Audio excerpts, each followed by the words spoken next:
Hey guys, happy Thursday. Just finished sifting some castings.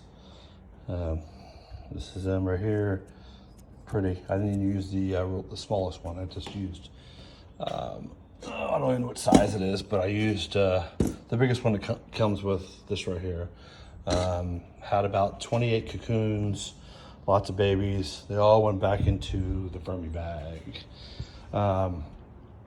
So I'm gonna let these dry out and then sift them again and see if there's any more cocoons in it. But they look pretty good.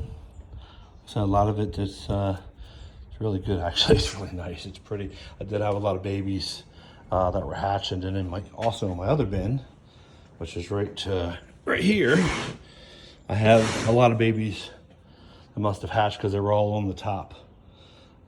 Still have to do. I go through my coffee grinds. And this is just my oyster shell powder that I use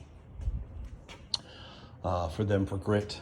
But yeah, pretty proud of what I got there. And they're going through the stuff. So I'm gonna give them a little while. I'm not gonna mess with them for probably a couple months.